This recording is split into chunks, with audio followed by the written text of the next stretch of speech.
वित्त मंत्री श्रीमती निर्मला सीतारमण द्वारा केंद्रीय बजट 2026-27 विकसित भारत के संकल्पों की सिद्धि की ओर सच में ये एक बड़ा महत्वपूर्ण कदम है। जिस बजट के माध्यम से वो सारी चीज़ों को हमारे सामने एक फोकस्ड रूप में रखा है, जिसके आधार पर आज वैश्विक स्तर पर भारत की छवि और बने, हमारी सभी इकोनॉमी की जो संभावना वाले मार्ग हैं उनको मार्ग प्रशस्त करते हुए दूरदेशी के हिसाब से लंबे समय के लिए अमृत काल तक भारत की सशक्त भूमिका वैश्विक परिदृश्य में क्या बने, उसका बहुत अच्छा रोडमैप बना है। मैं केंद्रीय बजट के कल्याणकारी, सर्वस्पर्शी, समावेशी बजट के देश के गरीब, युवा, अन्नदाता और नारी सशक्तिकरण को लेकर के स्टार्टअप, इनोवेशन, आर्टिफिशियल इंटेलिजेंस जैसे विभिन्न क्षेत्रों को समाहित करते अंत्योदय की भावना और नवोन्मेष की नवदृष्टि से परिपूर्ण इस बजट पे मैं स्वागत करता हूं। और ख़ास करके एआई इनोवेशन स्टार्टअप को जिस ढंग से प्रमोट करने की सरकार ने योजना बनाई, वाकई वो अद्भुत है। मध्य प्रदेश में बीते 11 वर्षों में माननीय प्रधानमंत्री जी के भारत सरकार के माध्यम से बीते 11 वर्षों में माननीय मोदी जी ने ये जो 12वां बजट प्रस्तुत करवाया, जिसमें नवा बजट निर्मला सीतारमण जी ने जो प्रस्तुत किया है, ये एक तरह से एक के बाद एक चरणबद्ध रूप से देश के विविधता वाले माहौल में हर वर्ग के लिए, हर प्रांत के लिए संभावनाओं के साथ हमारे संसाधनों के बलबूते पर लंबी छलांग लगाने के लिए उनको इसमें उनकी आकांक्षाओं को, आशाओं को उड़ान देने का काम किया। मैं बधाई देना चाहूँगा। अब आप देखो, इसमें ईज़ ऑफ डूइंग बिजनेस, इसमें विकास आधारित पद पे जो युवा शक्ति को प्रेरित किया है, जिसके आधार पर हम तेज एवं सतत आर्थिक वृद्धि भी हासिल करेंगे, जन आकांक्षाओं की पूर्ति करते हुए क्षमता निर्माण और सभी परिवारों और क्षेत्रों के लिए, सभी सेक्टर के लिए समान रूप से आगे बढ़ने का मौका इसमें मिल रहा है। मैं जब आपसे बात कर रहा हूँ तो खास करके यहाँ पर विकास आधारित आर्थिक दृष्टिकोण को लेकर चलने के लिए इसमें निवेश आकर्षक हो, अनुकूल उद्योग के लायक हो, रोजगार उन्मुख हो और सतत विकास का संकल्प भी हो। अब अकेले इंडस्ट्रियल बेल्ट की बात अपन करते हैं तो इंडस्ट्रियल बेल्ट में खास करके उद्योग समर्थन में उभरते सेक्टरों के लिए मध्य प्रदेश भी कदम से कदम मिला करके उस एमएसएमई, हेवी इंडस्ट्री और हमारी तमाम प्रकार की लघु इकाइयाँ विविधता वाली, उन सबको समेकित रूप से जोड़ने के लिए काफ़ी संभावना जोड़ी है, जिसमें सबसे बेस हमारे विकास वाली व्यवस्था में सरलता से बिजनेस की अनुकूलता बनाने के लिए जो आग्रह किया है, उसी के आधार पर बजट में उद्योग, एमएसएमई,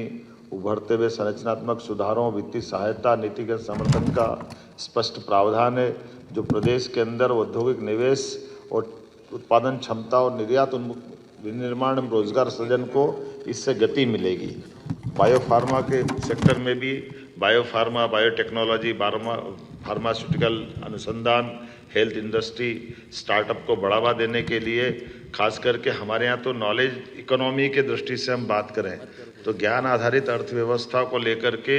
इसी आधार पर हम अपने उच्च मूल्य जो रोजगार सृजित करेंगे, खासकर उस दिशा में हम आगे बढ़ेंगे जहां हम हमारी प्रतिभाओं के बलबूते पर इस फार्मा सेक्टर में लंबी छलांग लगाएंगे। सेमीकंडक्टर ये एक बड़ा सेक्टर है। मैं कल गुजरात में भी सेमीकंडक्टर के ऊपर वहाँ के मुख्यमंत्री से बात करके आया हूँ और सेमीकंडक्टर मिशन 2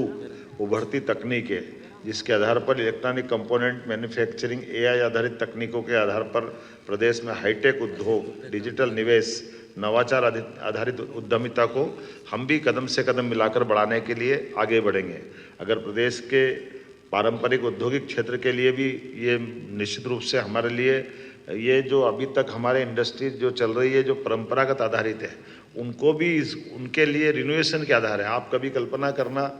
पहले की कॉटन इंडस्ट्रियाँ इसलिए डूब गई कि उनको रिनोवेशन करने का मौका नहीं मिला था। अगर नई टेक्नोलॉजी के साथ कदम से कदम मिला के चलना है तो नए उद्योग लगाना अच्छी बात है, लेकिन जो चालू उद्योग है उन उद्योगों को संवर्धन करना ये भी एक बड़ा विषय रहता है। इसमें इस चीज़ के लिए गुंजाइश दी जिससे अर्थव्यवस्था, रोजगार और औद्योगिक पुनर्जीवन को नई गति प्रदान होगी। 200 लेगेसी इंडस्ट्रियल क्लस्टर के पुनर्जीवन, ये जो खासकर जो मैंने बात कही है, इसमें अधोसंरचना में सुधार, निवेश पुनर्स्थापन, उत्पादन विस्तार और स्थानीय रोजगार को नई ऊर्जा मिलेगी। इसी आधार पर औद्योगिक भूमि, लॉजिस्टिक एवं सप्लाई चेन को भी हम अधिक कुशल बनाने वाले हैं। एमएसएमई में भी इसी तरह से एमएसएमई के लिए जो हमारी मध्यम श्रेणी की उद्यमिता है, इसमें स्वरोजगार और औद्योगिक विस्तार को मजबूती प्रदान करेगी। इसकी 3 रणनीति है और तीनों तरह से हमारे लिए बहुत काम आएगी। मैं मान के चलता हूँ इससे वित्तीय स्थिरता, तरलता, समर्थन और संस्थागत सहयोग किसी भी इंडस्ट्री के इसी प्रकार से हम आगे बढ़ा सकते हैं, जिसमें अधिक प्रतिस्पर्धी, आत्मनिर्भर और विस्तार उन्मुख ये एक गति देने के लिए सरलता हो जाती है कि हम अपने काम को समेकित रूप से कैसे करें। सेवा क्षेत्र और वैश्विक नेतृत्व, आज के समय में हमारे पास तो आईटी, पर्यटन, स्वास्थ्य, शिक्षा, इनके प्रमुख केंद्रों को विकास करने के लिए ये बजट में इस बात की भी गुंजाइश दी है और ये हमारा बड़ी संभावना वाला क्षेत्र है। 2047 की दृष्टि से वैश्विक सेवा क्षेत्र में नेतृत्व दिलाने के लिए सेवा क्षेत्र को जो प्रमुखता दी गई है, जिसमें IT, health, education, tourism, professional services के केंद्र के रूप में विकसित करने का मौका दिया है। महिलाओं के लिए हमारी सरकार लगातार काम कर रही है और ऐसे में माननीय प्रधानमंत्री जी ने भी नारी सशक्तिकरण के लिए बजट में पर्याप्त गुंजाइश दी है, जिसके आधार पर बहनों को सुविधा, सुरक्षा और कौशल विकास को प्राथमिकता देने के लिए पर्याप्त वीजीएफ और पूंजीगत सहायता से प्रत्येक जिले के अंदर एक छात्रावास खोलने के लिए 10,000 करोड़ की जो राशि रखी है, ये पहली बार हो रहा है हमारे लिए। तो हम अभी 4 हॉस्टल हमारे अपने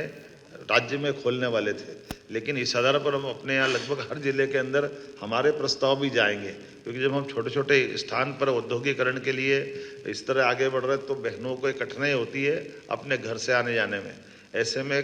प्रोफेशनल काम करने वाली बहनों के लिए छात्रावास ये बड़ी अपनी भूमिका अदा करेंगे। महिलाओं को रोजगार के अवसर बढ़ाने के लिए 1.5 लाख सेवा प्रदाताओं के लिए 1 लाख संबद्ध पेशेवर को प्रशिक्षित करने का जो लक्ष्य रखा है, यही तो सबका साथ सबका विकास है। महिला उद्यमिता को बढ़ावा देने के लिए ग्रामीण महिला नेतृत्व के लिए विशेष उद्यमिता के लिए, जिसमें लखपति दीदी आधारित सामुदायिक स्व सहायता समूह और इसके लिए सब प्रकार के प्रबंधन माननीय प्रधानमंत्री, राष्ट्रपति, वित्त मंत्री ने अपने प्रधानमंत्री जी के मार्गदर्शन में किए हैं। अब अपने लिए मैं मेट्रोपॉलिटन सिटी की तरफ अगर देखता हूँ तो ये जो हमने पहले से प्लान किया है और उसी प्लान को बड़ा विस्तारित रूप में माननीय प्रधानमंत्री ने नए बजट में प्रमोट किया है। कई बार तो लगता है कि हमारा 2 साल का बजट राज्य सरकार का केंद्र सरकार के साथ उस एक आवरण के अंदर की आत्मा से तालमेल कराते हुए चल रहा है। हर क्षेत्र में जहाँ जहाँ हमने काम करना प्रारंभ किया है, हर जगह प्रमोट करने के लिए दिखती है। ऐसे में यह नीति प्रदेश की शहरी विकास के लिए भी लाभकारी होगी, क्योंकि हमारे अपने जब 2 मेट्रोपॉलिटन सिटी में हम लगभग 6 जिले लेकर आ रहे हैं, तो टियर 2 और टियर 3 इन सिटी के लिए भी जो पर्याप्त धनराशि दी गई है, इसी से विकास होगा और इसी से हम आगे बढ़ेंगे। ऐसे में शहरी क्षेत्रों में नियोजित आर्थिक विकास के लिए औद्योगिक, व्यावसायिक क्लस्टरिंग, आधुनिक अधोसंरचना का निर्माण होगा और मध्य प्रदेश में प्रमुख शहर संगठित और आर्थिक रूप से समृद्ध होंगे। अवसंरचना निवेश मॉडल मध्य प्रदेश के लिए अत्यंत लाभकारी होगा, जिसमें कनेक्टिविटी, लॉजिस्टिक और व्यापारिक सुगमता के लिए मजबूती देगा। और जैसे मैंने बताया, टियर 2, टियर 3 के लिए वित्तीय क्षेत्र में भी सुधार के लिए इसी प्रकार के हमारे सभी प्रकार के निवेशकों के विश्वास को कायम रखेंगे। पूंजी प्रवाह और वित्तीय स्थिरता को भी मजबूत करेंगे, जिसमें बैंकिंग सुधार, फेमा के नियमों की समीक्षा, कारपोरेट म्यूनिसिपल बॉन्ड बाजार को मजबूत करना और वित्तीय संस्थाओं को पुनर्गठन के लिए ये मध्य प्रदेश की हमारी सुदृढ़ वित्तीय व्यवस्था में निवेशकों का विश्वास जीतने का काम करेंगे। सामाजिक समावेशन भी इसमें किया है। मुझे इस बात की प्रसन्नता है कि हम अपने बजट के आधार पर अत्यंत लाभकारी भावना से खासकर सामाजिक समावेशन आधारित आर्थिक विकास योजना का जो प्लान किया है, ये मानव पूंजी के निर्माण में बड़ी महती भूमिका अदा करेगा। इसमें दिव्यांग कौशल भी है। सभी जिलों में गर्ल्स हॉस्टल, शिक्षा कौशल आधारित पहलों के आधार पर हमारी सामाजिक उत्तरदायित्व की भावना बहुत मजबूत होगी और मानव पूंजी का सुदृढ़ निर्माण होगा। हरित अर्थव्यवस्था, सतत विकास, ये खास करके अब ग्रीन एनर्जी का ज़माना है और हमारे लिए इस भाव में एग्रीकल्चर को भूलना नहीं है। इसलिए हमने अपने भविष्य उन्मुख अर्थव्यवस्था के लिए इसमें सतत हरित और भविष्य उन्मुखी अर्थव्यवस्था के लिए कार्बन कैप्चर, हरित पहल, पर्यावरणीय निवेश में मध्य प्रदेश को ग्रीन इंडस्ट्री, सतत औद्योगिकरण और दीर्घकालिक पर्यावरणीय संतुलन निश्चित करने का हमने इसमें बड़ी संभावना देखी है, जो भविष्य की ठोस अर्थव्यवस्था बनाने के लिए अपनी महती भूमिका अदा करेगा। और वास्तव में ये केंद्रीय बजट केवल दस्तावेजीकरण नहीं है, इसमें वो सब जोड़ा है जिसके आधार पर भविष्य की संभावनाओं को लेकर चलने की बातें हैं। अब अगर अपने यहाँ कैंसर की दवाइयाँ सस्ती हो रही है और कैंसर की चुनौती सबके सामने है, ऐसे में हम मेडिकल कॉलेज भी जब ज़्यादा खोलते जा रहे हैं, मेडिकल कॉलेज हेल्थ सेक्टर में हम पर्याप्त ध्यान दे रहे हैं, तो ये हमारे लिए भविष्य की चुनौतियों से निपटने में भी बड़ी भूमिका अदा करेगा। राजकोषीय घाटे की दृष्टि से जो भारत सरकार ने प्रयास किया है, ये वाकई में जब जीडीपी बढ़ाते हैं तो इससे हमारे लिए अपने जो दूसरे खर्चे हैं, बाकी चीज़ें कंट्रोल करने के लिए, और एक सरल भाषा में अगर कहूँ तो हमारे द्वारा माननीय प्रधानमंत्री ने जो नया कॉन्सेप्ट दिया है कि जो वित्त के जानकार हैं उस वित्त के आयोग की सिफारिशों को बगैर लाग लपेट के उसको मैदान में उतारने का जो हिम्मत दिखाना चाहिए। आमतौर पर राजनीतिक दृष्टि से बजट को बनाने में राजनेताओं की भूमिका अपने लाभ के लिए, वोट के लिए 50 तरह से चुनौती वाली रहती है, लेकिन ऐसे समय में शुद्ध रूप से जब डेवलपमेंट की बात हो, डेवलपमेंट से ठोस लंबे समय की छलांग लगाने की बात हो, ऐसे समय में हमको बजाय लोक लुभावन जाने के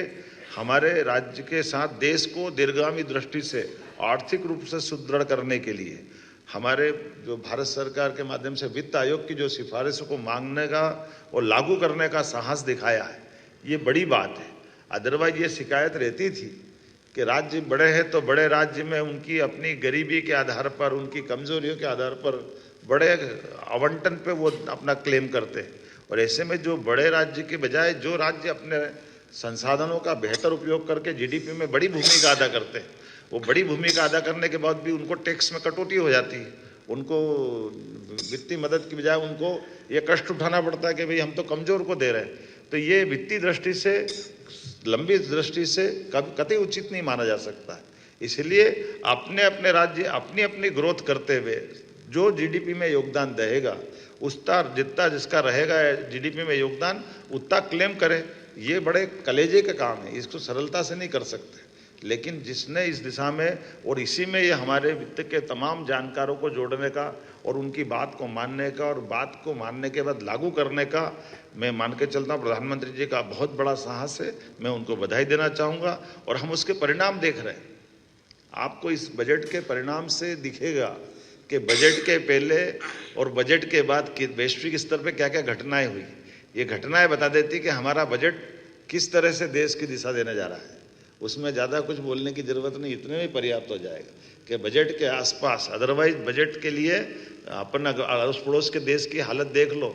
हमारे पड़ोस का पाकिस्तान हमारे साथ आज़ाद हुआ था, उसका प्रधानमंत्री सार्वजनिक रूप से कह रहा है कि मैं और मुनीर दुनिया के सामने जब कटोरा लेके जाते हैं और उस कटोरा लेके जाने के समय जितनी जलालत हम महसूस करते हैं और जितने प्रकार से वो हमको नीचा दिखा सकते हैं, वो सब दिखाने के बाद हम उनकी उन सारी नीतियों को मानने के लिए मजबूर हो जाते हैं, जिसके बारे में हम अपने देश के लिए सोच भी नहीं सकते। लेकिन चूंकि हमारा हाथ दबा है, हमको उनसे कर्जा चाहिए, तो उनकी वो सारी अनचाही मांगों को भी पूरा करने के लिए हमको हाँ करना पड़ती है। और उसके उलट हमारे देश को देखो, हमारे देश के प्रधानमंत्री को देखो, अपने सामने 10-11 साल में बदलते इस दौर को देखो कि दुनिया की ताकत इधर से उधर हो जाए, लेकिन हमारा नेतृत्व कभी टस से मस नहीं होता है। और तो और दूसरे हमारे लिए, प्रधानमंत्री जी के लिए मित्रता सहित अच्छे अच्छे अलंकार युक्त शब्दों का प्रयोग करते ही हमारे लिए सौभाग्य की बात है। ऐसे नेता हमारे सबके सामने। आभार माननीय मुख्यमंत्री जी। और अब कुछ प्रश्नों के लिए अवधेश जी का हाथ सबसे पहले देखा। अवधेश जी।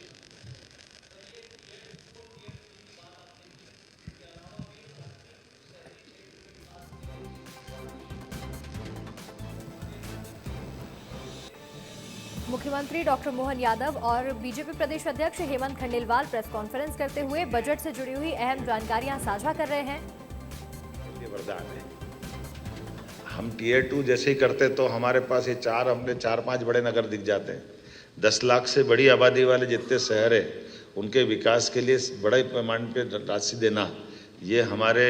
इंदौर, भोपाल, ग्वालियर, जबलपुर 10 लाख से बड़ी आबादी वाले शहर की तरफ एकदम से अनुकूल माहौल बनता है। और टीयर 3 करते ही हम जैसे 10 लाख के अंदर वाले शहर है,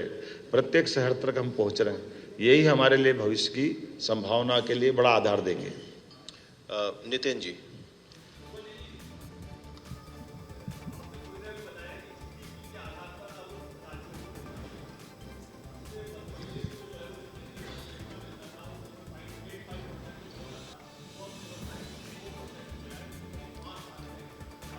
बजट की विशेषताएं मुख्यमंत्री डॉक्टर मोहन यादव बताते हुए यहाँ नजर आ रहे हैं, जिन्होंने इसकी तमाम पूर्ति मुद्दों तो पर बहुत चर्चा सरल की है। हमने वो यह सारी योजना पकड़ी जिससे राज्य की निवेश की भी ताकत बढ़ेगी और विकास की संभावना के बड़े द्वार खुलेंगे। जैसे हमने नदी जोड़ो अभियान लिया, अब नदी जोड़ो अभियान में केवल 10% राशि हमको मिलाना है, वो भी वो 2 राज्य, जैसे हमने केन बेतवा,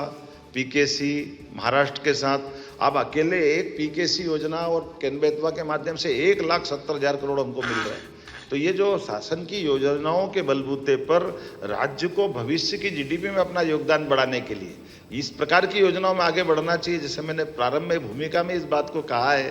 कि ये केवल हम घर में बैठे रहें और हम वही कष्ट में हैं तो हमको मदद कर दो, उसके बजाय हमारी अपनी योजना दूरदर्शी हो, ठोस हो और राज्य को बेहतर से बेहतर मदद मिल जाए। इस दिशा में ही बढ़ने के लिए इस प्रकार के जो ये मैंने उसकी भूमिका में भी कहा कि ये हमारा जो भारत सरकार ने वित्त आयोग की सिफारिशों को माना है, वो सारी सिफारिश है जो हमारे लिए और आगे जाकर लाभकारी होगी। इसलिए जीडीपी बढ़ाने के लिए हम काम कर रहे हैं। मनोज शर्मा जी। छोटे शहरों तक और गांव तक विकास पहुंच रहा है, ये जानकारी साझा की। और इसके साथ ही हर वर्ग से संवाद अब बीजेपी के दिग्गज नेता करते हुए नजर आएंगे और बजट की जानकारी भी साझा करेंगे। तो वहीं ये बजट हम सबके विकास की तस्वीर है, ये सीएम डॉक्टर मोहन यादव ने कहा। तो वहीं जिस तरह से मेडिकल इंफ्रास्ट्रक्चर में अब हमें डेवलपमेंट मिल रहा है, तो वैश्विक स्तर पर बजट आने के बाद क्या बदलाव होते हैं, इसका भी जिक्र सीएम ने किया। वो क्या रहा है, उनकी कठिनाई ये है, जिस रक्षा बजट में 15% की वृद्धि हुई है, उससे बढ़कर क्या हो सकता है। आप पूरा बजट उठा के देख लो,